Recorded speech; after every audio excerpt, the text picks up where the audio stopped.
This is all live. This is our dude. Give him one of those. Give him one of those. We don't even care. We can't even see the chat right now. That's how badass we are. We don't care if you're. I hope you're chatting, but if you are and you're not, then we don't even know. That's how chill we are. We don't care. Baby. I don't know what to do at that point. You know, like I can't see the chat. We're rinky dinking it, but we're gonna get it done. If you are here, which I doubt you are, we are GOLDuncharted. I've got a whole bunch of different crap that I'm bringing all together. I don't know what we're doing here. Nobody knows, but we're gonna do it. But right now with me, we've got Ammon. How do you say your last name? Salcido. Salcido. Are you Italian? No. What's Salcido? Hispanic. Salcido's Hispanic? Yeah. That doesn't sound Italian to you? It could. I'm gonna have to look it up. We're gonna have to look that up. I am curious. Alright, so Salcido. También. Spanish or Italian. We're not sure. Spanish. No, I'm sure it's Salcido's definitely Spanish. 100%. Like conquistador. You're talking Spain. Well, no, it says Hispanic at first. So it's like Mexican. Like you think Hispanic. it's Salcido's Mexican? No, that's where like we come from, like where my dad's side of the family comes from and stuff. Really? Yeah. Where? What part?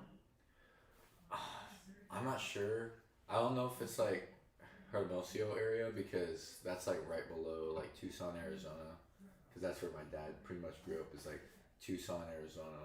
Like in his parents, like they speak Spanish and everything, and so it's whatever region of Mexico like went up to like Arizona. Yeah. And everything. So. Ooh, that's something. Have you ever thought about like doing like a? I've been wanting looking to. into it. Yeah, I wanted to look into it, just like look into the ancestry and. Yeah. Oh whatever. shit, broke that. My sister, she's got it all the way back. She thinks that I don't know, you know, who knows? But she's talking like Bluetooth, like the Vikings. Oh, you know what I mean? Like she thinks she's gotten it all the way back there, but she's got a lot, buddy. I'm thinking about doing that.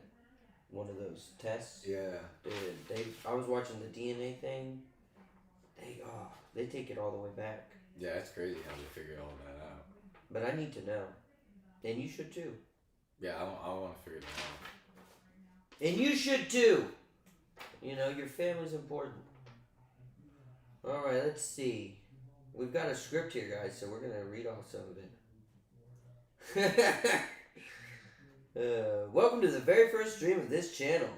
I'm Gold, and I'm stoked to kick things off with a good friend of mine, a killer musician, and a key part of the rock band Brass Knuckle Monkey. We've already gone over Salcido. Yeah. Because he goes guest name. Ammon, it's great to have you. Real good to have you. So I guess we'll start off. I'm going to ask you, what's one word to describe your music vibe? One word. That's hard. One word. That's what it says. It says honestly, one word. If I had to put one word. That's 7 words already. I need one word. Mixed. Mixed. He said mixed. And the reason why I say mixed is because the music we've already written that's like already out, and the ones we're writing for this upcoming album, we like to do a lot of like, because like a lot of our influences are like Metallica and like a bunch of the 80s stuff. Yeah, you can hear but that. we also like some of the modern stuff, like bands like Trivium or even like Gojira and stuff. Like we like a little of the modern stuff. So when we write, it's like a mix of like it kind of like the old school and then kind of like. When you say modern, like is this probably stuff I've never heard? I guess maybe not modern, but maybe around like 2000s, 2010s kind of. Okay, so some stuff I might. Kind of like rhythmic, kind of like certain riffs and stuff like that. Sure. Like we'll mix it all together, and that's why I say mixed, is because I think because we mix the old school stuff and then kind of the a little sort of modern stuff, it would be a mix. Sort of a mix. Yeah, so much for a one-word answer. Okay, let me get one-word answer only. Motherfucker wrote a segment. No, I'm just kidding. Mixed. I like that. No, I could agree because when I went to your show, like when it started, you could hear some of the older stuff, and then it kind of got to where your original stuff that kind of just sounded. It had your own sound. It was unique.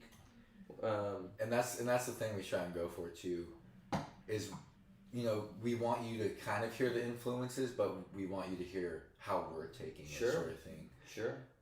Well, association is good in all things, so if somebody can at least, like when I first heard you, I could relate you to something, and so that helped me to at least, you're already kind of vibing, right. when you get that. Sometimes I think some people bring, I'm not saying you want to mock people, but I think some people will try to just go too original. Yeah. You can go, I mean, I'm all about originality, but like, sometimes it can be a little too much.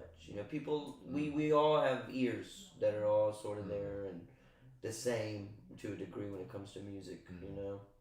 You like this, I like hip hop. Another person randomly could like hip hop because we got the same sound. Right.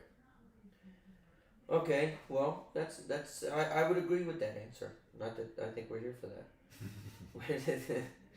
Where did the name Brass Knuckle Monkey come from? I've been curious about that. Because I first, not gonna lie, I think I called you Brass Knuckles Monkey, Brass Knuckle Monkeys, Brass's Knuckles Monkeys. Brass's Knuckle or Brass I'm Monkey. just kidding. Brass Monkey. But no, it's Brass Knuckle Monkey. Where did it come from? So my bandmate Ian, I guess the story is when he was like 8 or 9 years old or something like that. I guess as a family, like they'd always try and come up with like goofy names just for fun, like spurt out good band names or whatever. And I guess one of the ones he spurted out was like, I'm gonna name my band Brass Knuckle Monkey, and I guess like his parents just started laughing right on the spot or something like that. So it pretty resonated already. So it kind of resonated, and so I guess like whenever he just started the whole thing, he was like, I'm gonna use Brass Knuckle Monkey. I like it. Yeah. Well, again, association. Brass Monkey. And whenever we get the opportunity to, we like yeah! That's our walkout song. It's fantastic. It's fantastic because like that for me, for my childhood, I mean that was always a, and so when I saw your name, I was pretty excited to have that word association already, and I like brass knuckles, so. Yeah, we try and walk out to that song every time. Yeah, no, it's nice. It's funny. I am a little confused though because it's like, is there only one of y'all? Is there just one Brass Knuckle Monkey? Are y'all a conglomerate? What do you mean? Y'all all come together? Because I would think it would be Brass Knuckle Monkeys. Because there's several of you. I mean, monkey can just be like. Y'all are all one. We're all one monkey. Y'all are the Brass Knuckle Monkey. We are the Brass Knuckle Monkey. I get it. It's all one monkey. You haven't. You've heard it here, folks. They are the Brass Knuckle Monkey. Let's go back a bit. Every musician has the moment where it all clicked. So for you, when did you first fall in love with music? Just music, not your band or anything, but just I guess music. When did you fall in love with it? As far as I can remember, and this was when I was still in Arizona as a kid. I was probably about like 4 or 5 or something. I don't know where I heard, but I just remember AC/DC, like all those like AC/DC riffs, like Thunderstruck or Back in Black, and I was just like, whoa, this is cool. And I remember as a kid, How old were you about, you think? Probably like 4 or 5. 4 or 5. 4 or 5. Yeah. But yeah, AC/DC was like my band, man. Like, and I listened to like a little like maybe Van Halen or like Ozzy and stuff. Sure. But AC/DC was the one I fell like hard for. Like first time. It wasn't just their logo? No, not just the logo, the music. And I remember as a kid, like one of the first times I was living here, I did a talent show with my dad, and we played some AC/DC. Like we did, I want to say it was Back in Black. We did AC/DC, and then we went straight into the Imperial March, the Star Wars thing. Yeah, we did like a guitar version. Hilarious. Wait, you were playing the guitar? Yeah, they influenced me to play the guitar like around when I was like 5. So you. We'll get back to that. Okay, yeah, we'll get back. I'm jumping ahead. No. I just that you. I was like, dude, you're playing the guitar when? Yeah. So what age did you start playing the guitar? Probably like around when I was 5. Really? Yeah, I don't. Like a little ukulele or an actual guitar? It was just like a little guitar, like one of those like kids' guitars. Okay, because I'm like, wait, how big were your hands as a kid, motherfucker? I got big hands. But yeah, dude, I'm 5 years old, man. Yeah. I'm like, what? Yeah, they weren't that big then. I'm like, dude, I still have trouble grabbing a guitar. Yeah, it's just like one of those small guitars. I was probably about. Okay, that makes sense. I was probably about maybe 6. It probably took me like a good year, maybe 2, until like I was like, all right, I want to try out guitar. My parents were like, okay, let's get you a guitar, blah blah blah, all that stuff. Sure. So, yeah, probably around that time, like maybe 6, I started doing guitar. Okay, so we already kind of alluded to the fact that AC/DC was one of your biggest musical influences growing up, but could you maybe place a moment where maybe you went to a concert or something where you got there and you go, this is what I want to do? So I wasn't at a concert. Yeah. But my dad, for his birthday, he got a live video. He got one of Iron Maiden's live videos, and I remember like seeing the bass player. He was like, you know, he has his foot up on the monitor. He's like pointing his bass like a big old like rifle. He's like, you know, he's singing along to the music and he's doing all this. I was like mesmerized. Like I was mesmerized. I was like, Thanks. dude, this guy's cool. Like I want to be like that dude. I want to do what that guy does. I remember in that exact moment, I was just like, I want to pick up bass. Like I want to be able to do something like that. So bass was that was when you found bass. That was when I found bass. Because with guitar, I was like, even now I'm like kind of on and off with it, but like when it came to like bass and like actually wanting to like try music out like for real, I was like, that guy's cool. Like I want to try and be something like that. Okay, and so that was Van Halen? Iron Maiden. No, Iron Maiden. Iron Maiden, yeah. So your dad was playing a video. Yeah, he had gotten like an Iron Maiden concert video for his birthday. Right. And he popped it in. VHS.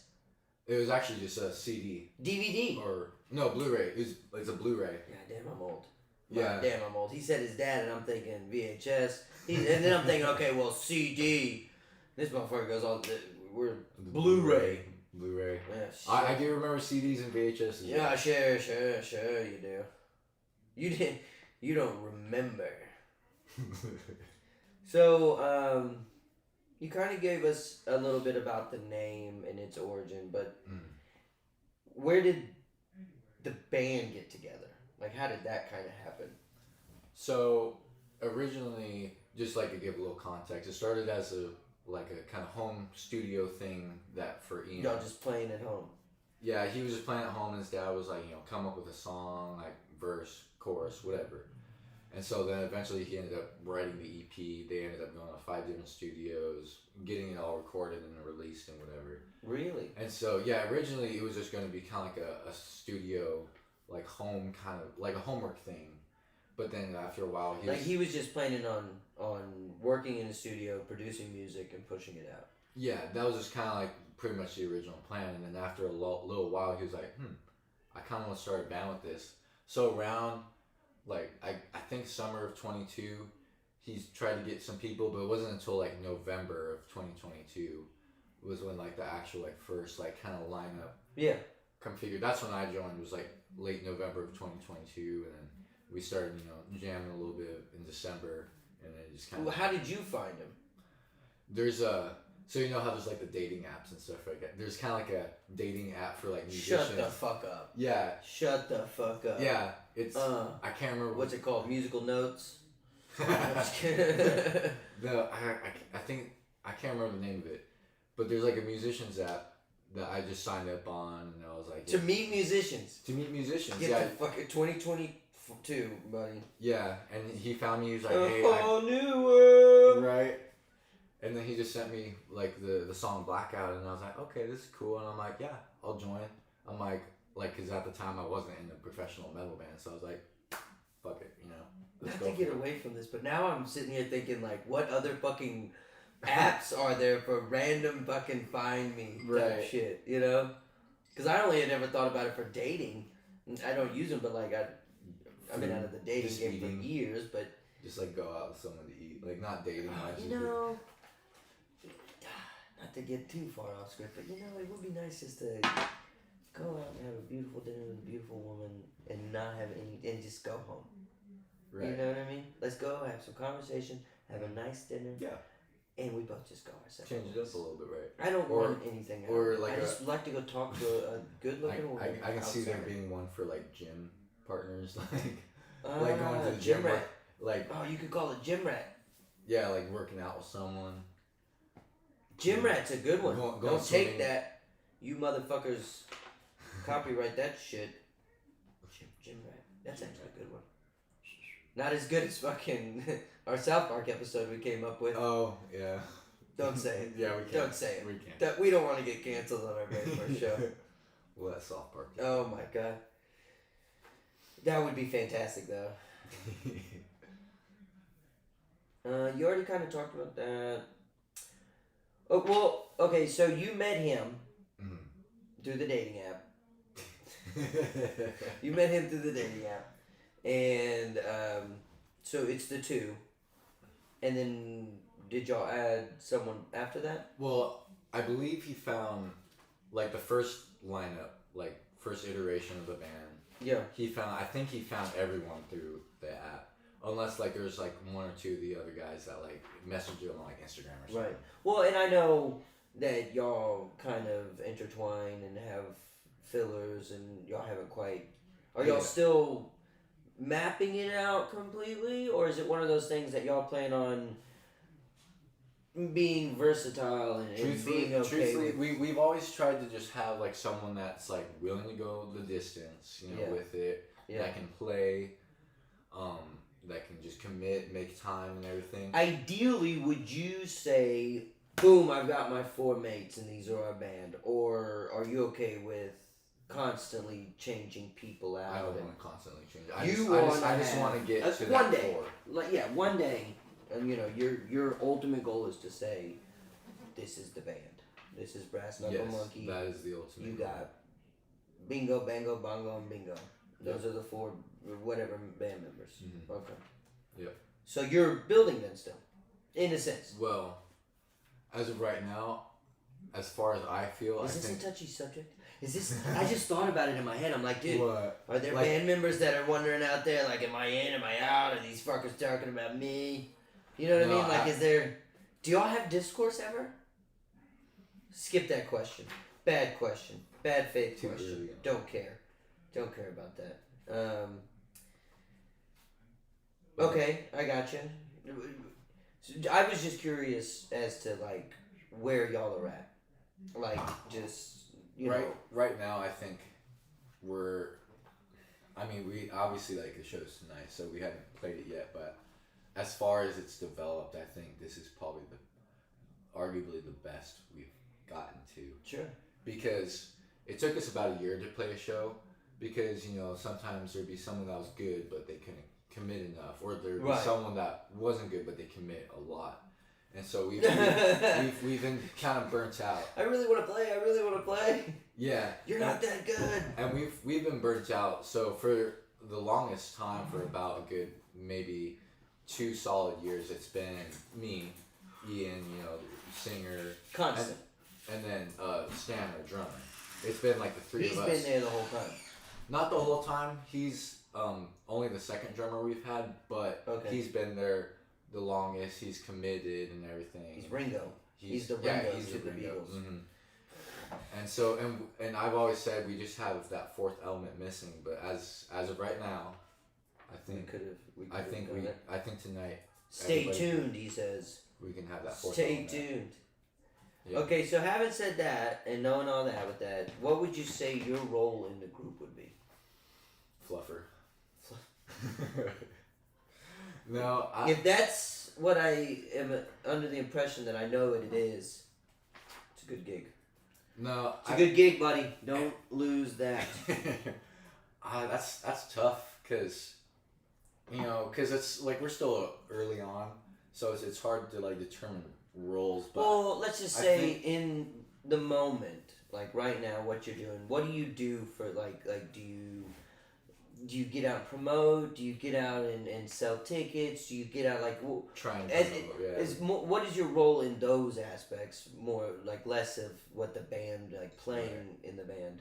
I think, like you just kind of said, is trying to promote, because that's honestly the hardest part of Sure. trying to get a band going is promote. Because you can have everything together. You can have the music, you can have the band member, you can have you can have Look, like, you have great music. You can have mentally. Thank you. You can have mentally one mind, but like the promotion, like to get out there. Absolutely. Like, no. Like even in like getting a show is just a little bit easier than trying to promote like music. 100%. You have to like go all in. You have to like basically shit it all the way out of your ass to you know. I know what you mean. No. Yeah, I was gonna say that. That was what I was gonna say. You gotta shit your ass out there. You know, that was what I was assuming you had to do, just to get it going, buddy. That was commitment. But yeah, no.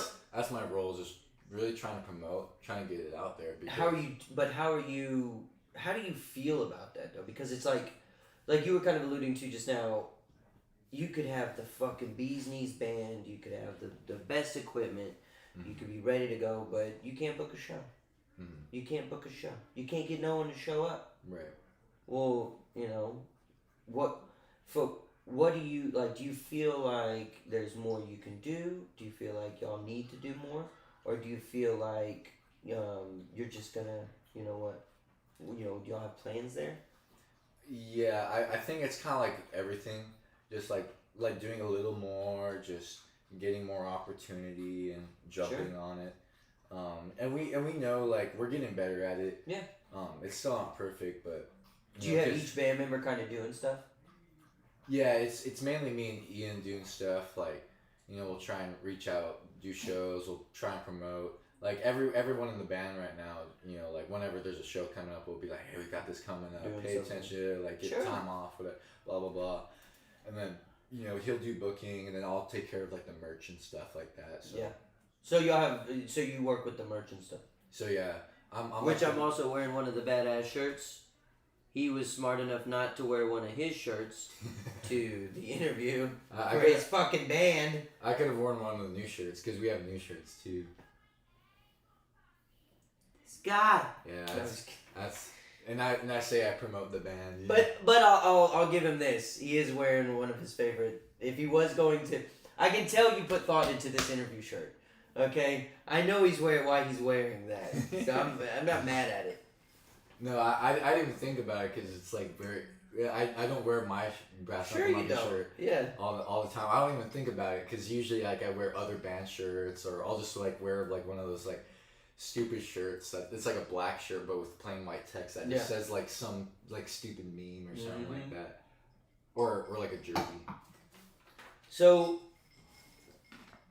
what would you say? And this could be whatever, musically or whatever. What would you say that you bring that's unique from everyone else?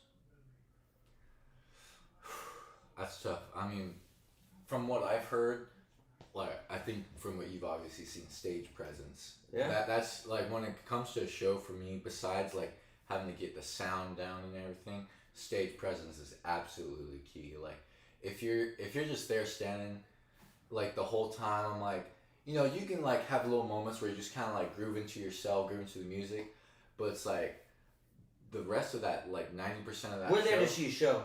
Yeah, we paid to see a show. I showed up to see a show. Mm. I'm coming to be wooed and wowed and wowed. It's literally as simple as playing like it's your last day on earth. And I tell you, buddy, when I went to your show, I was all that. It was fantastic. Mm. Like it was unique. It was your own thing, and I had a great time. And the music was, it made me jam. Mm. It made me rock. It made me. I went there to rock, and it did that. So that was nice. And going back to like what like hit that moment that hit it for me. Like seeing him with his foot up on the monitor, I do that. Or like he gets everyone to clap to like a certain beat, I do that. I'm like I take little things. And I try and do my own because I personally can't stand around on stage unless I'm unless I'm interacting with the band member, just kind of like they're jamming with them. Then that's like the only time I'll stand still if I'm like not on the mic or something. And what's great is you bring enough of that energy that you can have like that one girl. She could just stand there, and that's fine. She could literally stand there and play, and it would be okay because you were bringing enough energy. And actually, I thought that kind of played off it. Her being less movement and her being more monotone made it actually, to me, it was a yin and yang. It was a perfect combination. It was just, you know what I mean? Like, y'all two, the other two, you and the other guy brought enough energy to where she could do that. And as long as she was shredding, which she was shredding, right. That was all that mattered. She was shredding. I didn't care what she was doing other than that. She was shredding hard enough. Y'all were, the stage presence was there by y'all. I really like that mix. I know y'all don't, y'all are maybe moving on from that, but I did like that mix. Yeah, we thought it was a good mix too. And you never know. You never know. Never know. But you know what I mean? Like, you never know. That could always come back around. But yeah, stage presence, that's the thing. And then, what was I about to say? Unique. You.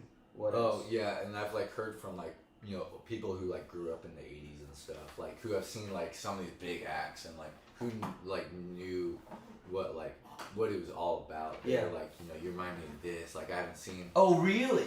Yeah, I've seen I've heard from people like older people that they're just like, I haven't seen someone do this ever since this. I'm like, you bring such a unique stage presence. Like I guess there's just not a whole lot of bands anymore that really do that.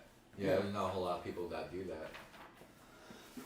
I like that, dude. Yeah, and it's true. No, that's when I went there, you were rocking. Like I said, you were fucking rocking. But yeah, I like the dynamic we have because I like to think, like I've got that '80s look, and so like. You got it. I'm like the guy from the '80s that's like all over stage, has the look and whatever, and then everyone else is just kind of like, not necessarily modern, but everyone has their almost own era. Sure. Yeah, I feel like the rocker now is sort of, I don't know, sleeveless shirt, same type of hair. I don't know. I've seen a couple of them. Well, I like South to change Southwest. And I like to change it up every now and then because usually, like, sometimes I'll wear like a band shirt or I'll just wear some like meme shirt or like this last show we did, I wore a Hooters racing jersey. So it's like I want to try and mix it up. Right. I like that.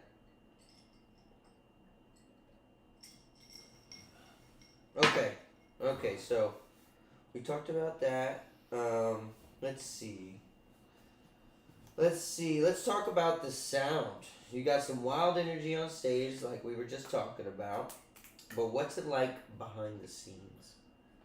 Oh man, constant orgies, fights, and stuff yeah, like that. Everything you would imagine, right? Right, chokehold. I figured. Eye gouging. Top rope. Yep. Top rope shit. Yep, biting ears off. Yeah, and stuff. bunch of naked people in a room, knocking on the door. Yep. Getting takeout. Punishments, guillotines. It's all about takeout. Yeah. It's all about orgy ordering takeout. Yeah, it's either orgy or a fight or both. Sometimes. One of the sometimes probably it's like a circle. It's like a 4G. It's like a fight orgy. There you go. That's pretty much behind the scenes with Brass Knuckle Monkey, guys. A 4G. It's a before G. Before G. That's before the show. It's a before G. That's the fight and the orgy before the show. Yep, and that's all you need to know. No, but yeah. No. Say less. We're on to the next question. No, but the behind the scenes, it's like I got one. I guess I'm just trying to think of like, are you talking about like right before we go on stage? No. Like in general. I got you. I can guide this out for you. So like for example, we're talking behind the scenes here. What's your songwriting process? Like, do you start with the lyrics? Do you start with the melody? Do y'all do a jam session? Like, how would you say y'all produce a song? So far with the album, we pretty much already had the music written out. There's a couple of songs that. So I had lyrics first. No, we do the music first. Music first. So y'all go in and lay a riff or something, and then go, ooh, yeah, I like that. The way I at least personally do it is like riff, and then kind of hear drums, see how that mixes together, maybe change a little bit of the riff here, change a little drums here, add the bass, like get it all together, structured out and everything, and then lyrics. Okay. So like right now, there's one song I'm writing lyrics for, and it's already got like everything. It's already got drums and bass and stuff like that. It might need some re-recording, you know, Sure. kind of like updates. But other than that, it's like music's already written out except the lyrics, you know. So it's like music first, then lyrics. Okay. So y'all will go and do a jam session, and y'all go, ooh, we like that one. Well, with Or how does that work? Does somebody bring a guitar solo and then everybody works off it? Does someone bring a drum, and how does that work? no, I believe it's always started with the riff. So like the album, Ian, because like he did the whole EP and everything, and so after a while before finding the first iteration of the band, he was working on the album, and so for a while the album's just been kind of sitting there. But you know, for the past few months, we've been working on the singles that we're gonna release. Didn't you say something about a music video? Yes, we're gonna be doing a music video. We're gonna be shooting it. You haven't started shooting. We haven't started shooting. We're still going for the location, but we have a date to shoot it. It's gonna be in a couple weeks. Are you doing multiple locations or a single location? We're just gonna do a single location.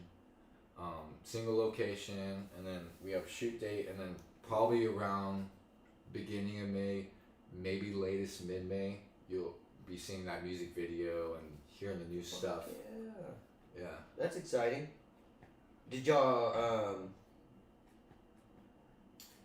how did that come together? Like did y'all just say, hey, let's get a music video going, or it's time, or? Yeah, so one of the songs we do live, song's called Get Right With It. It's like a newer song, and we've been playing that one for a little while, and we're like, okay, I think we should have this as the first single. Let's shoot a music video, because we've learned like over time, like it's best like when it comes to releasing new stuff now, always have it with a music video sort of thing. Yeah. Like your first 2 or 3 singles, you want it with a music video. You wanna, I would assume that it's a lot like any kind of industry. You want to promote with, you want to coincide. If you're releasing a T-shirt or releasing this, you want to coincide with everything.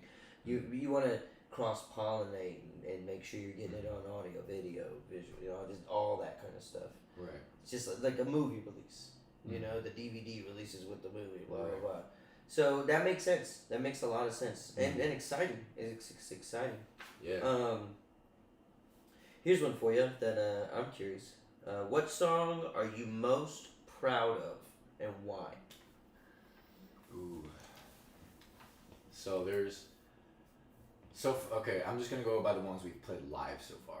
No, we just want one. What song? What song? You're over here saying we're No, yeah, but like I need one song. Me personally, like where I'm coming from. Yeah. There's a new one that we've been playing the last, I think, 3 shows. Yeah, last 3 shows. Did I hear it? No. Damn it! I'll No. have to hear it. Yeah, you'll have to hear it. We'll be playing it tonight. This is your most proud song. For me Yeah. personally, Yeah. it's become like arguably my favorite to play live. Really? It's a little heavy. Yeah, I'd say it's heavy, but it's like a little it's thrashy. Okay. It's like a little faster song. It's called Shut It Down, and oh man, it's so good because it goes like thrashy. It's got this good like riff. I want to say Mark told me about that song on the way home last night. He went to your live, the security guard that I played D&D with, Marcus. Yeah. Oh, that's right. He was at one of the shows. Yeah, I swear to God, he said. I don't remember if it was the one you went to. No, it was the other one. I swear to gosh, because you just said shut it down, and my brain is saying. Yes. My brain is saying that he said last night. He said, "Tell him he needs to make that song their cover song." Cover song. Or whatever, like the song that represents y'all. That's right. It was at the same venue, the one you went Yeah. to, but he went to the second time we played there. Yeah. That's right. I swear to God, last night on the way in the car, he said, "Shut it down." Yes, that's crazy. That's one of my. That's yeah. probably Okay. That's probably. I'm gonna ask him again. He brought it up, so I'm gonna ask him again. Yeah, what the name of that song was, and I'm almost certain he said "Shut It Down." Yeah, That's the crazy. energy during that one. There's just like, and it's not just like the faster pace of that song. There's just like something like hits. really, it really hits. And so there's like certain parts where I'm just like you know how psycho I am on stage, but like certain parts like I want to start ripping walls. Right. Yeah, you And get I'm that just much energy built up into and I'm you. just like, It's pretty incredible. You know. It's good stuff. Yeah, that would be my proudest song right now. Okay, I like that. I swear to God that Marcus said something about that last night. It's so weird because you said the name and I'm like, wait, why does that sound familiar? That's cool. Yeah, because he said something about. He's like, oh, when you interviewed him, and make sure to say something about that song, and then you say it right there. And I was like, I swear to God, I heard that. What has been your favorite live performance so far? But that's hard. You have a lot of them, huh? Well, you have a good time on stage. Like from what and we're gonna play a little video for everybody here in a second. Just watch some of that. You can see just how much fun. You look like you have a lot of fun up there. Oh, I have the most absolute fun, and it's not just because it's mental. To me, there's something that just hits about playing live. Sure, you're entertaining. And sometimes there won't be a whole lot of energy from the crowd, but there's just something like getting up on stage, and I'm like, if I can make someone like be like, whoa, that guy's just like either they smile, they're just like. Just a little highlight of someone's night. Like if I can make someone remember tiny bit of inspiration, just a little tiny bit, then I've done my work. I've done my duty. But the live show, that's hard because there's the first time we like our debut show. That was. Where was that at? That one was at Mohawk. Okay. Yeah. It was on the indoor stage, but it was still like finally we did it. Like me and Ian, because we've been working up the band for a year. Oh, okay. And I remember after that. Oh, we did it moment. Like we did it moment. We had a big old hug and we're like, we're here, man. Like let's get it going, sort of thing. But so there's that first show. There's the one you went to, because I thought that was a fantastic. Because Come and Take It Live has always been one of my dream venues I wanted to play. Okay. Because when stuff started to open a little bit during the pandemic. Back up. Yeah, my first show I went to go see this band, Sons of Texas. Oh, they were so good. And I remember that was my first time at that venue, and I remember just being right there, and I'm like, this place is cool, and that inspired me. I'm like, I want to play here, I want to really get here. And so the shirt that I'm wearing is actually a Sons of Texas shirt I got from that concert. Oh, not this one. I'm sitting there like, no, it's not, motherfucker. That is an Arizona State t-shirt. We've already talked about this. This guy in his shirts, he can't figure out what he's wearing, what he wants to wear, what he should wear to a fucking interview. What's wrong with you? Sometimes I should just wear a Speedo. Yeah. Show up in a Speedo for the 4G. Yeah. But yeah, the shirt I'm wearing in the video. That's a Sons of Texas shirt. That one. Yeah. That one. They can't. Y'all can't see it. You will. Yeah. But the one we're gonna play for you is the shirt he's alluding to. But yeah. If anybody's here watching the chat, we can't see the chat. So if you've said anything, if you found us entertaining, if you want to subscribe, please do. I don't fucking know what you're saying. So if you're like, damn, these fuckers don't ever look at their chat, there's a fucking reason. All right, it's because we can't figure it out. Okay, I can't figure out the technology. We're having a technological difficulty. That's Taco. Just by the way. He's always going to be with us. I'm going to take a quick intermission real quick. I'm going to play a little bit of this song. Yeah. So that we can, Yeah. I'm going to, hold on, what do? Yeah, we'll play that. It won't be on here. But what we'll do too is go...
Keep that dirty shit to yourself. I think we're on this one. So right now, I'm thinking people can hear shit.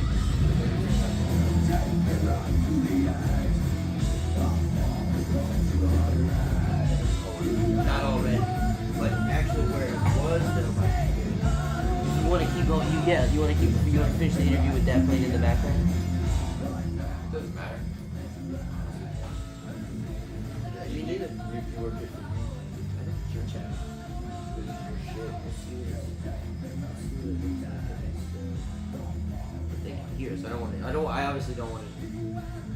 Don't want to know if they can't hear us. Oh, see now it's. I turned it super up. Mic check. Mic check. 1 2 1 2.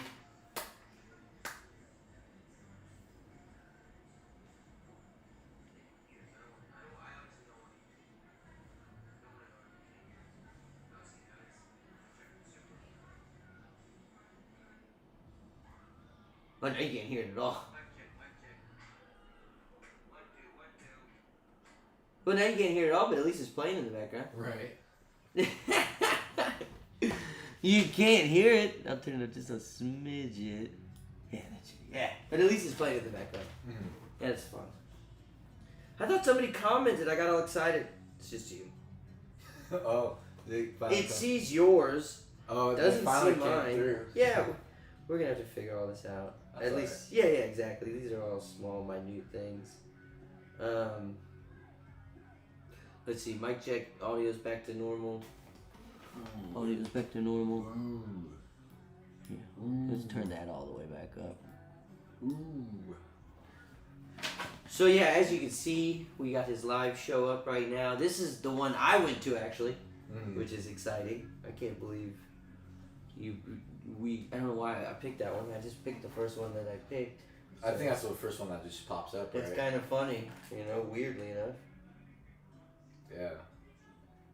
But yeah, the other one at that venue, the one that Mark went to, that's that one has shut it down on it.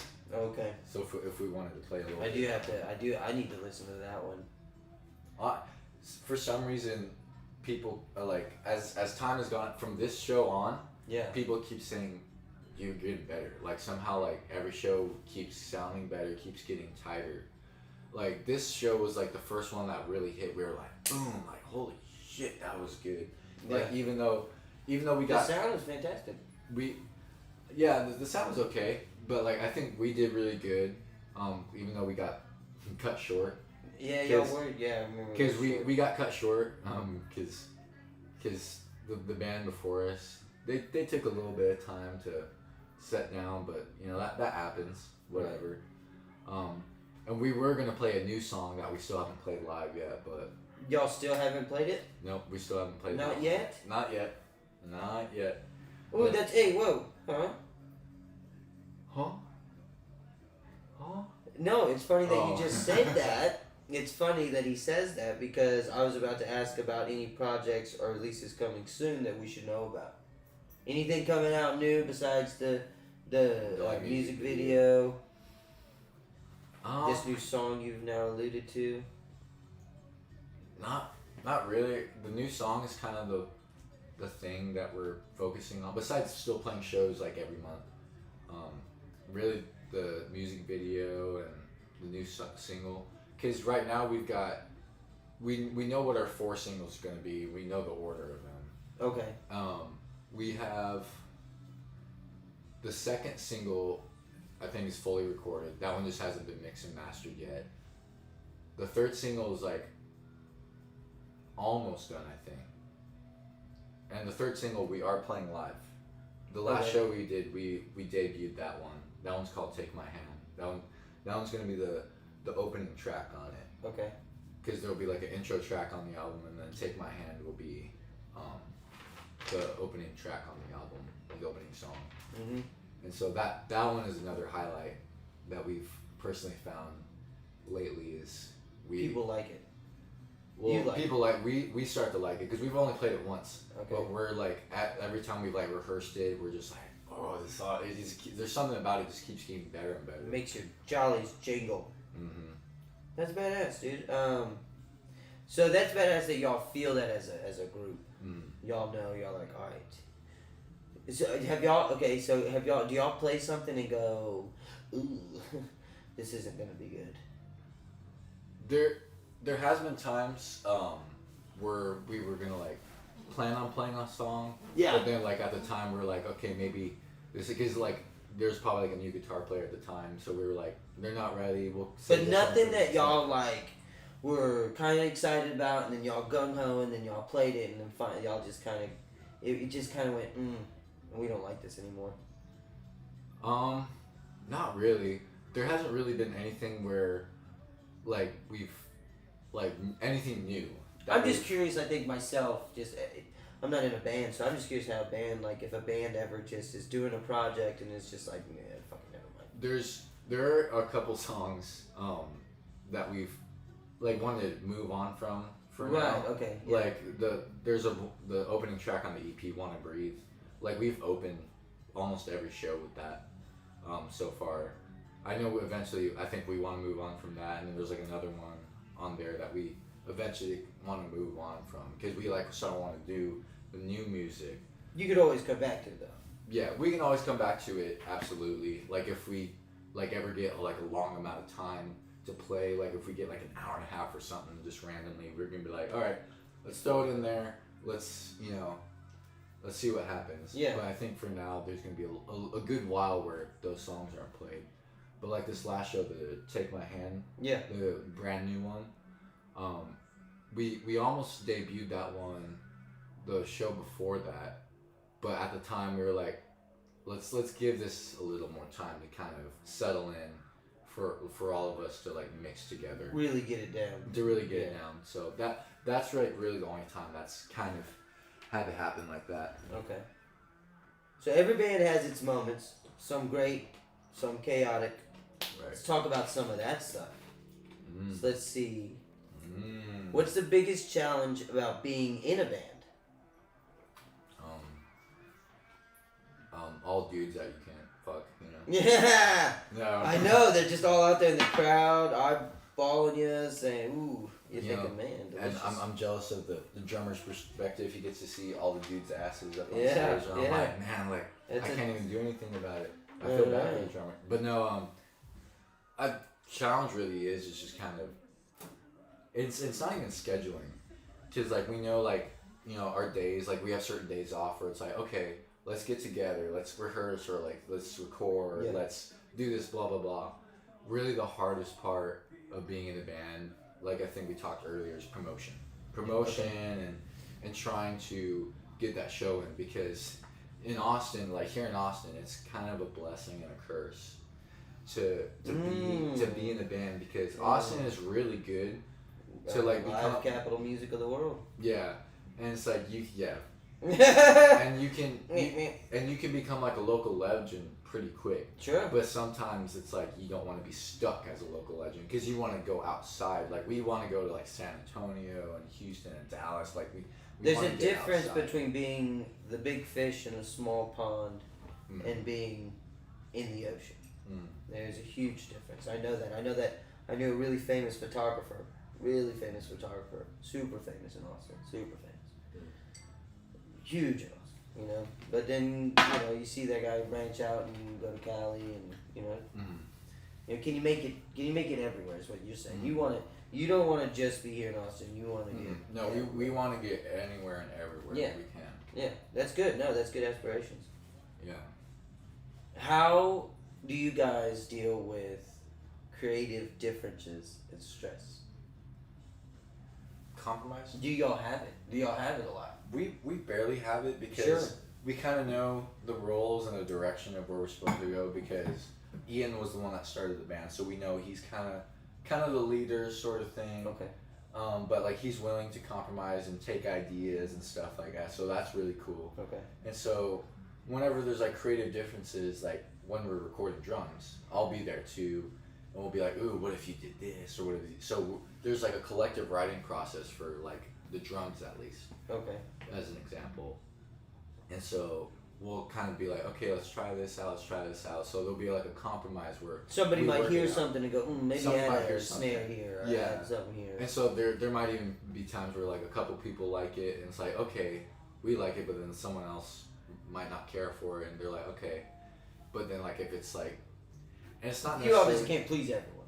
yeah, you always can't please That's everyone. not the goal. But it's like always trying to throw something out there, and it's like at the end of the day, if it's like there's a compromise and like there's no stress about it, like if it works, it works. If it sounds good, it sounds good. Like if overall we can form a song or we can do something live that's like cool, you know, all of us might not agree on it, and we don't have a lot of disagreements really. You know, everyone has their own kind of, you know, personalities that they contribute into the band, but for the most part, we're just getting along. We're here to jam. Yeah. I'm sure that kind of like, you know, more money, more problems. It's great, you know, great responsibility type shit. So I assume that, yeah, now, but like, you know, maybe 2 or 3 down the road, y'all are real famous. Sure, some other stuff. I'm sure it'll start getting real, you know, Yeah, and 30 I- for 30 I know- behind the I know, scenes 'cause- type stuff.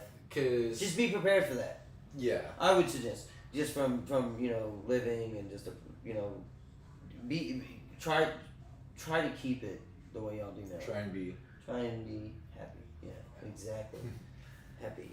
But yeah, and it's like with like what, because we've had like our own like chaos in the past Sure. when first forming the band. Do you care to share? Or is that just water under the bridge?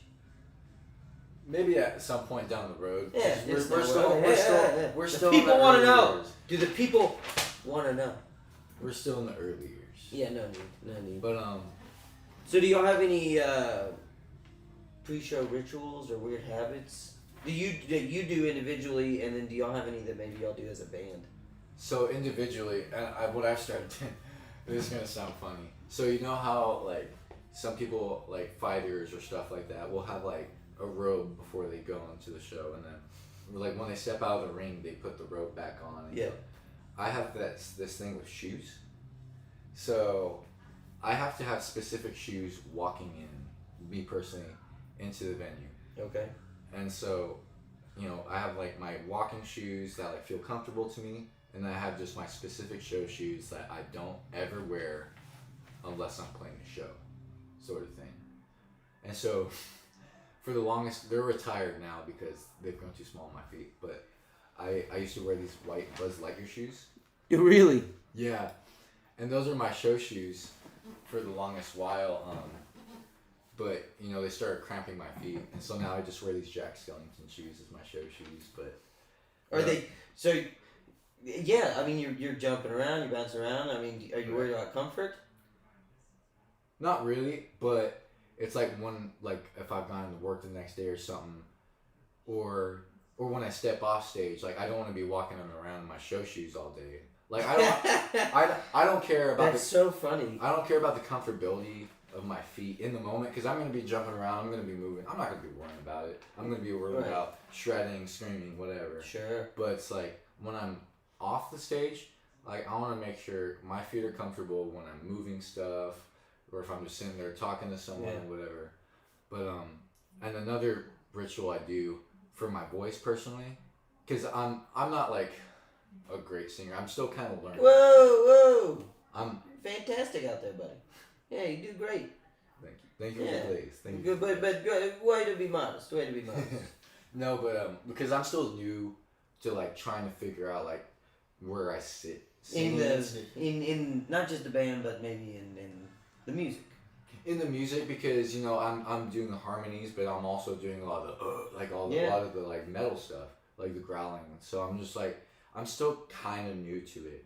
But what I do for my voice is I always bring like a water of course, and then I also I get the limon Lay's chips. Oh yeah. For my voice, and I don't eat the whole bag. Like I'll finish the bag after the show, but like I'll at least like have a chip every now and then. Maybe like every 5 minutes, like I'll take a couple chips, and just and then after right before we go on, I'll keep chips in my mouth, I'll crunch them up, have some water, swish around, boom, down the hatch, and Chips is that's okay. well, it's the lace chips because of like the kind of the salt and the grease and whatever. Oh, okay. I've The learned secret to a good vocalist. I've learned that over time, but Blaze. that's me in like obviously stretching. Like I have to stretch, of course. You gotta stretch. Does a lion stretch before he kills a gazelle? But stretching, that's my individual. You're afraid you might pull something up there, huh? I mean, you're jumping around pretty wild. Not necessarily pulling something. Just sometimes I know, like just now, just seeing my kick. Oh, they don't see it anymore. Oh, well, I switched it. That's right. That's my bad. But No. But I just like saw my kick because like the way sometimes I'll like kick I'm my mad I leg switched out. it now because now the explanation is there. I got nervous that they're gonna freaking copyright it. You don't think they'll do that? I don't think so. I'm nervous. We'll find now out. we're gonna find out, but We'll I find switched out. it. I switched it honestly just in case. That's cool. I was a little nervous. I was sitting there thinking while you were talking, I'm like, man, if they Well, and scrap it's this, on my channel too that you're viewing it from. So that's what I thought. So You it would should think, be okay. yeah. But I'm not sure about everyone's else's pregame ritual. Y'all don't have any like as a band. Everybody, let's get together. Lately, we've just been sacrifice a baby and well, we do that. We'll drink goat's blood. right, And the normal. obviously, we'll slit our hands open. Blood brothers. Didn't think we and needed everything. to put that out there, but just in case you didn't know, Well, you have to do that. and sometimes we'll do the handstand 69 just to Right. just keep everybody in check. Be like, all right, Yeah. like stand up, like all right, checking your balls, checking. Couple pentagrams. Yeah. Make sure like all of our hairs are intact Makes down sense. there. But Makes sense. but no, like I know sometimes like they'll drink to get like the what is it, the nerves out. Me, I don't got nerves. You don't get nervous. No, like if you were to see me before a show, my hand would be like still. Yeah. My hand's still before a show. That's fun. And I'm not saying I'm the Right. first one to do that. Like everyone gets stage fright, and that's normal. Right. It's normal. Did you go through a process of kind of being nervous, like in the beginning? Or was it always something that you were just kind of calm at and kept it chill? I've always been kind of calm and chill. Like the very first show I played, like I wasn't doing as much like stage moving or jumping around and shit.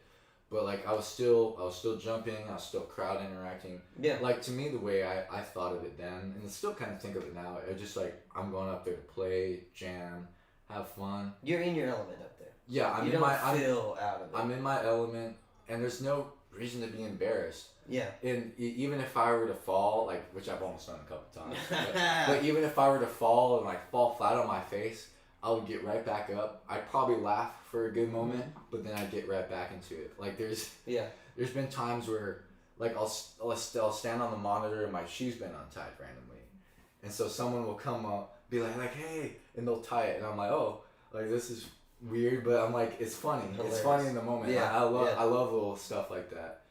Or whenever I knock a microphone down, Right. and that causes Ian to have to go digital and no more amps up on stage. Right. Yeah. Something random like that kind of throws a kink into it, but hey, that's life. You know what I mean? Yeah.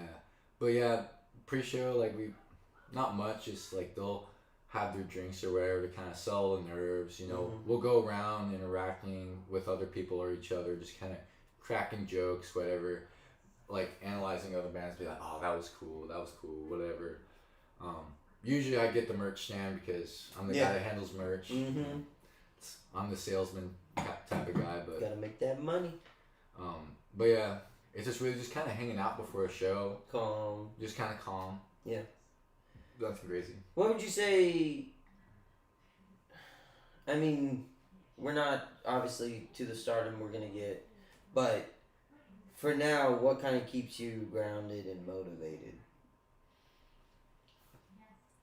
It takes a lot of bands. Like obviously we're in a different time, but like Iron Maiden, they're my favorite band of all time, and it took them 5 years before they released their first album. Really? Yeah, it took them 5 years, and that was back in like 50 years ago. Like they started back in 75. Took them 5 years, and the bass player, he's the sole guy. Like he went through many singers, many guitar players, drummers. for 5 years. Really? Yeah, and then he finally landed on a good enough lineup that first album, 5 years later, and then you see how the band's going. They're like, arguably the greatest metal band of all time. Well, yeah, dude. Are you kidding? I didn't know that. Yeah, and so I even told Ian that I'm like, there's gonna be like it's not gonna be perfect. Right. There's some bands that have been really amazing that have kept all of their original members, Right. and that's just awesome. That's just like That's- pure luck. Right. That's not even the Beatles did that. Mm-mm, no. You know what I mean? Yeah, they had other people before they even got like Ringo and stuff like Oh that. yeah, the original drummer was not that guy. Yeah, it wasn't Ringo, and so I'm just like, every I know band. the guy's name. I don't know the guy's name either. He was like.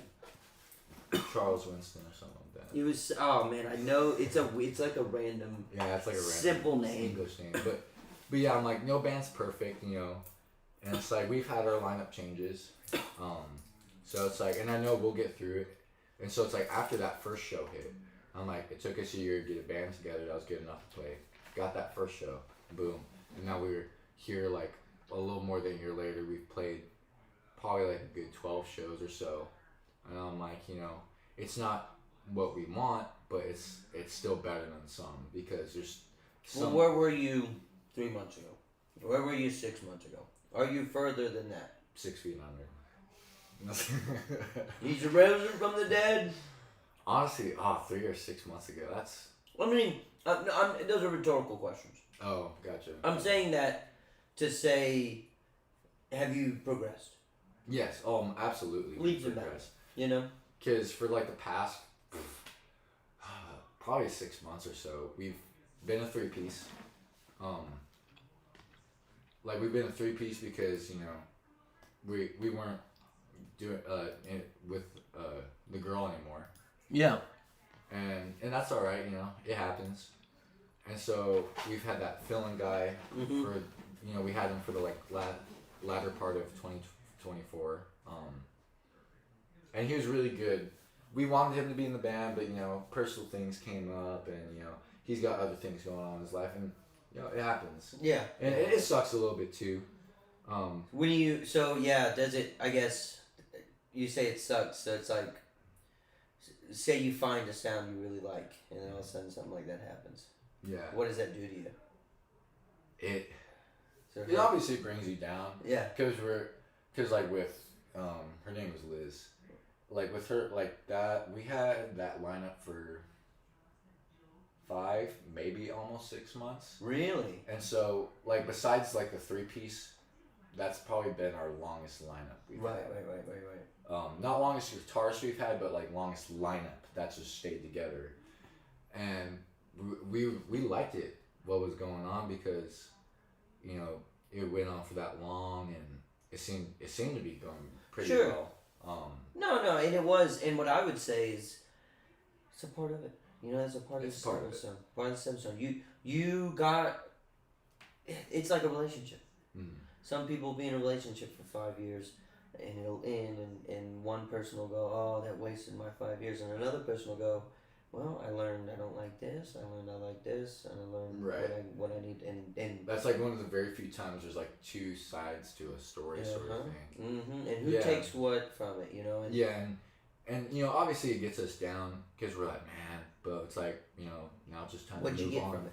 What'd you learn? What we learned from it. Now it's just time to move on, sort of thing. Exactly. That's what we do. And that's the thing. You can't. Look. You dwell on something like that, all of a sudden that could be the end of your band. And you can't dwell on it too much. You just gotta look forward to the next thing. Especially, is that something in this industry too? Do you find that in this industry that on to the next one, like a next gig, next person, next thing, it's just gotta be on. Like when it comes to gig, yes. And depending on like how long you've had a person in the band for, and it's like if they started lacking or something, you gotta be like, all right, maybe it's time to like really push it a little bit, see how they do. Yeah. Or something like that, or just like asking like, hey, is this still something you want to do? Blah blah blah.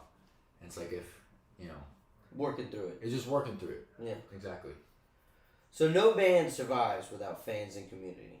Let's talk about what fuels the fire for y'all. So, first question would be, how do you feel about the local music scene and fan support? We kind of done the quotations for local or live music capital, because that's when I got here in 2005. I mean, that's what we were. I mean, it was live. I've always heard of It like was- back then. It was, I mean, like, dude, way better.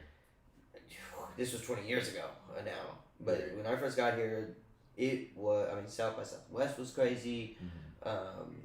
Any festivals were fucking nuts. I mean, they would ruin Zilker when South by South would come by. They would ruin it, Mudfest, because there was so many people. How do you feel the local music scene is now?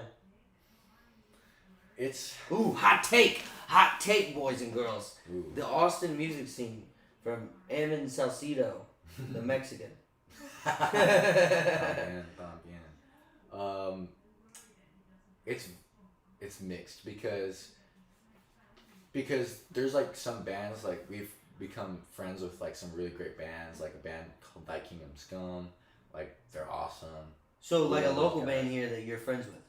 Yeah, because fun. there's bands that we can become friends with, but then there's bands that's like you might play a show with them, or they might figure you out, or you might like reach out to them like, hey, can we get on this show, or like you want to get on our show, sort of thing. But there's either gonna be the friendly bands that are just looking to like hang out, have fun, or there's people that are looking for competition. Really?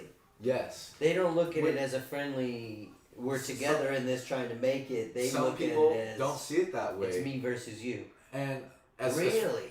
yeah, it's very weird. That's weird as fuck. What do you mean me versus you? That's not how this game should be played. No, and because like the way I think of it, I'm like, we're making music live to like bring people together to come have fun, and I'm like, and I don't know if it's a money thing. I mean, make some cheddar cheese. I get it. It's all about the music, and we love music. But at the end of the day, if you don't understand that it's about money, then that's fine. It's an industry. It's an industry. This is the music industry. To make money is should be your ultimate goal. And yes, depending on like how much of a signing you have, like if you're signed to a record label or anything, it's like, you know, we go music first, obviously. Right. But it's like at the end of the day, we do need to worry about the money. Yeah, you're not. It's not charity. It's not. It's charity. music. It's the music industry. It's not the charity music industry. And I would like to make money off of it, Obviously. but I want to be able to make money off of it The right way. the right way. Sure. And it be enough to But we still bring up feel the right. but we bring up the money part of it only because I'm sitting here wondering why someone would look at it as a competition rather than a business. And that's the thing too, is it just seems like because there might be some local legends that they let it get to their head. I'm like, you're not that big. Right. I'm like, you're a local legend, and sure, that's kind of cool. Like Again, to an big extent, fish in a small pond. right? But there's just got to be something that like turns the ego just the right amount to like make you think, oh, okay, well this band, you know, they outplay us live. Now we gotta not have them be with us. Like, So it almost becomes political. almost, yeah. And you know, everyone. We don't want to see y'all do good because it's going to take away from our And goodness. everyone's gonna have their own bias. Like obviously, like us as a band, we have our own little bias. Sure. And that's okay. Like everyone has their own little bias. That's just human nature. But like we wanna try and play with people that want to play with us. Right. That we think are, well, not just that we think are cool, but that are cool, and sort Right. of thing, and that are willing to like put an effort into this show or put an effort into bringing people out and stuff like that. But you think right now there's one or the other locally here in Austin. It's either they're out there to try to help and to try to be a community, or they're me versus you. Yeah. That's wild. And I don't know where that part comes from. We could break it go down on. if we want to. Yeah. God damn it, I'm gonna break my damn chair. It's a piece of shit thing that just breaks every time I put my elbow into it. It's wild. Yeah, like we could. I mean, I could only imagine. Like just for example, in the last 20 years, people that have moved here. Right. Bands that are not from Austin originally, Mm-hmm. that are now in the Austin scene. I could imagine how those people run it. You know, it's probably not very cool. You know what I mean? Yeah. Unfortunately, but I guess what I would suggest to you is that you're gonna get that. You're gonna get that apparently in any industry. So Yeah. just grain of salt that bad boy. Yep. So what would you say your vision for Brass Knuckle Monkey is or would be for the next couple of years? As much sex and drugs and rock and roll as possible. Obviously. we know that. We know about minus the the drugs orgies. part, yeah. We know about we the already orgies. have that. We already had the sex part. Yeah. No, Drugs- but I do understand the need for more as a I don't think level 2 I don't think barbarian. drugs will get to that. You know, No. we've already got the drinking part. Yeah, it's you know. Austin. It's Austin. But as far as the future holds, it's really, obviously getting this album out, getting the songs done, promoting it and whatever. Do you see yourself on a bus traveling the U.S.? Absolutely. Like me personally with this band, I can see it being like one of those things. Like I could totally see y'all playing one of these shows somewhere. like you think of bands with like funny names. Like there's Korn or Limp Bizkit, Slipknot. What's another goofy name? Oh, dude, you got all kinds. But like even like bands like they're solo acts sort of thing. Right. Like you think of them like they might not be playing like Moody Center or something, but they're still playing, going on tour, getting on a bus, selling tickets. Yeah, and so that's kind of what we want. Yeah. That's where we see ourselves. I could see it. I could totally see y'all doing y'all shows in local venues across the U.S. Easy. That would be easy. Because I always enjoyed like back in middle school or whatever, like as a band kid or doing choir, like going to like not a competition but like going somewhere to perform like on the bus with like all the kids. I'm like, oh, like it's like I'm on tour as a kid, and I'm just like, oh, you see tour buses here all the time where you get kind of excited. You're like, I wonder who's up in that motherfucker. right, and it's cool. There was one time I did a VIP experience for a band called Testament a couple of years ago. And my dad and I were just sitting out in the front, and one of the tour buses was like right across the street from us. And so we come out, and I swear to you, at the same time, one of the he's one of my favorite vocalists. He's in a band called Death Angel. Okay.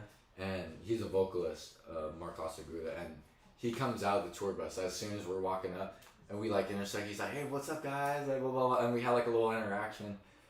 I'm like, that's cool. Yeah. I'm like, let's ask him to get on the tour bus. Yeah. But it's like, yeah, I can totally imagine myself. Like, I want to do that. I even want to feel the pain of it. Like, I want to feel worn out. The journey. I want to feel the journey. Yeah. Now, what a fun concept that would be to go travel around and play your shows, get new fans. New experiences, seeing new places. Man, that's fantastic. That would be fantastic. Because even if we were to go on tour like 2 or 3 times and play the same exact place. Dude, even if it was like let's say like we had like a 15 tour date, right. Tour, and if like we did the same 15 dates, same city, same venue, same everything, but it's like the crowd every time might be a little different. Yeah. It's going to be a little different. Well, you're going to raise more awareness of yourself and of being there. She really couldn't be without you, booby. She can't be without the mama. But yeah, it's the mama. No, that's a dream. Yeah. That's absolutely a dream. And I honestly, and what's funny, I see that happening for y'all. I really could. No bullshit. Like it would be easy for me to see y'all go to city and doing venues like that. Easy. That wouldn't be. That's not like something is far fetched. You've got good music. Y'all got good energy. I could 100% see that on its way. Yeah. I think the one part of that is being patient. That's a difficult part. Everything. Because me, I don't know if you notice, like when I walk, I'm a fast walker. Yeah. That's me naturally, and I'm not speeding up on purpose. No. I've got long legs. Yeah. But I'm naturally one to like either pick it up quick or like do it quick. Sure. And so it's like I'm like, all right, it took Iron Maiden 5 years. It took these other bands, or like Van Halen, it took them like maybe a good 3-4 years before their first album too. And so I'm like, some of these big bands. I'm like, obviously, different time period. You know, we got all this technology now, but still. It's well, like, you're fighting a whole bunch of different things. we're fighting a whole bunch of there's different things that they were fighting that you don't have to worry about now, but now you're thinking we have a whole bunch. They of weren't different worried stuff. about then, for sure. But yeah, patience is that's one thing that Huge. it's difficult. And one That's thing for I sure. would tell you that I learned from my years that alludes to patience is you might miss out on an opportunity and you might go, oh man, this was the greatest opportunity. Missing this is the worst thing that could ever happen to me. When in turn it really wasn't. Because and you got to keep your eyes open for that. If you miss an opportunity, open your eyes wide the fuck up. Because one might be right next to it that you're not seeing because you're so upset about missing this opportunity. Yeah. You have to, if you miss an opportunity, open those eyes wide the fuck up, dude, because something's coming. Yeah, we always try and go for whatever show opportunity we can get. Yeah. And it's like if a venue reaches out, like which day what you want, we go for it. Like every time, you know, Ian texts me, he's like, hey, you guys good? I'm already there. I always text like I'm already there. I'm like I'm already packing whatever. Nice. Cause I'm like, unless like I'm out of state or out of country, I'm gonna be like I can't do it. That's like the only time. Cause I'll take time off of work for it. I'll make the time. I'm like, cause that show, like I don't know who could be there. There could be like a huge music promoter. There could be a tour manager there. You never know. There could fucking be someone from like Pantera. Like there could just be someone random in the crowd. You never know. Yep. And like even if it's not someone big, there could be a new fan that could get you somewhere. Give your full, give the full attention and everything. So I know we already talked about the show, the music video, new song. But are there any upcoming shows, collabs, or announcements that you want to tease or give out? Obviously, the show tonight at Rip Coffee Garage. Rip Coffee? Rip Coffee, like R.I.P. R.I.P. Coffee. No one's watching this, bro. No one's gonna see this, but sure, let's plug that shit in. But yeah. Rip Coffee, bitch! And then we do have a show next month in May. We're just trying to get bands, but there's this, I don't know if you've heard of the Crowbar. Yeah. Crowbar down by like the airport or whatever. We got a show there May 24th.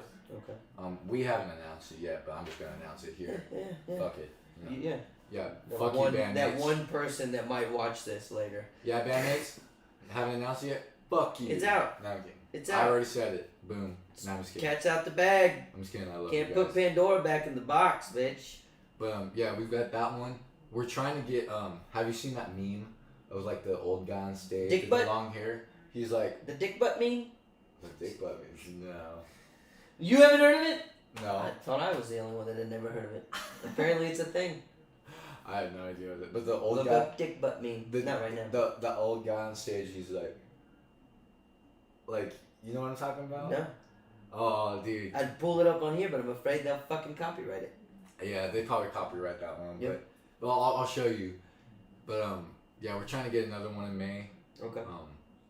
Yeah, really at this point, besides the music video, just gigs. We got that one at Crowbar May 24th. It's on a Saturday. Nice. So that one looks cool because I've heard good things about Crowbar. I haven't been there personally, but I've heard good things. So that one should be cool. All right, let's close things out with a quick fire round. Say the first thing that comes to mind. Lightning round questions. First concert you ever went to?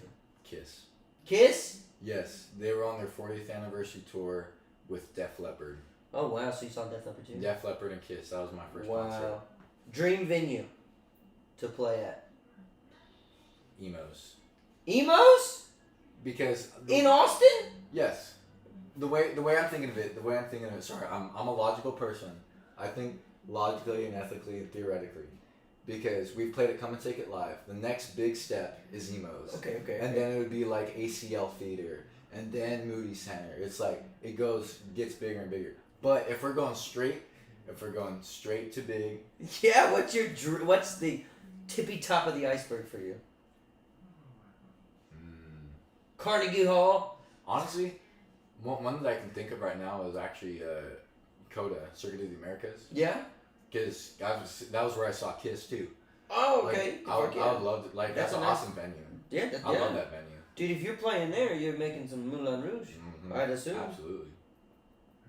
Most played song on your personal playlist right now.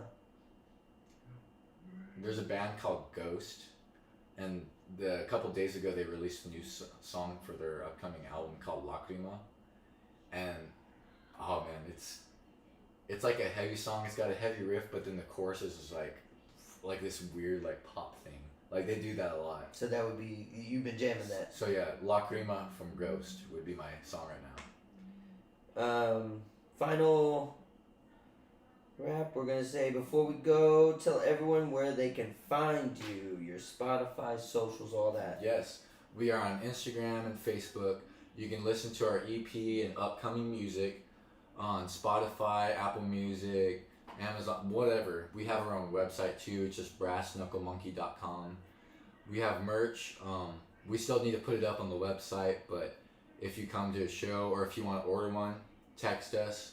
Let us know, because we got like a Venmo and everything. Dude, yeah, I can put up links and stuff on here too. Mm-hmm. Yeah, we'll start having links and stuff for all this good stuff. Yep.